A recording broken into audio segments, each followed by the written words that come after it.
અત્યારે અમે આ જ પ્રકારની કામગીરી કરવાના છીએ, જરી કંઈ ચલાવી નથી લેવાના. હાઇજીનિક કન્ડિશન અહીં ખૂબ જ બેદરકારી છે, પૂરેપૂરી બેદરકારી છે. વાસી ખાદ્ય ખોરાકનો પુષ્કળ અહીંયા સંગ્રહ કરેલ છે. નૂડલ્સ છે, પાસ્તા છે, ખૂબ જ વાસ મારે છે. ગઈકાલનો બધો રાંધેલો ખોરાક લોકોએ સ્ટોરેજ કરેલ છે, જે સાંજે કસ્ટમરને પીરસી અને જમાડવામાં આવશે. જે પત્રકાર પરિષદમાં દંડની જોગવાઈ કહી છે, અત્યારે દંડ કેવું આયા દેવા? જી, અહીંયા દંડ ડેફિનેટલી અમે વસૂલશું. Food and safety standard act પ્રમાણે સેમ્પલિંગની પણ કાર્યવાહી કરશું, મુદ્દામાલય નાશ કરશું અને નોટિસ પણ ફટકારશું. સીલ કરવા સુધીની પ્રક્રિયાઓ થશે? જી, વાત સાચી છે. દરેક પ્રક્રિયા હાથ ધરવામાં આવશે. અને અત્યારે શું જે મળી આવ્યું છે એનાથી શું આરોગ્ય સાથે ચેડા થઈ? અચ્છા, આ પ્રકારનો ખોરાક ખાવાથી ફૂડ પોઈઝનિંગ છે, ઝાડા ઉલટી છે, આ થવાની પૂરેપૂરી શક્યતાઓ છે.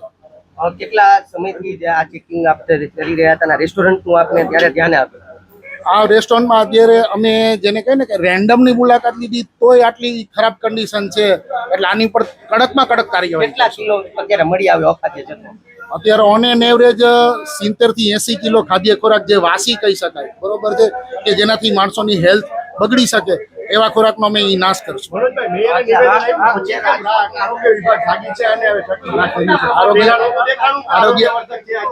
આરોગ્ય વિભાગની નિરંતર કાર્યવાહી ચાલુ જ છે. મેયરશ્રીનું સૂચના માન્ય છે, અમને સમજી લે. આ પ્રકારની હજી નિરંતર કાર્યવાહી અમે ચાલુ જ રાખશું.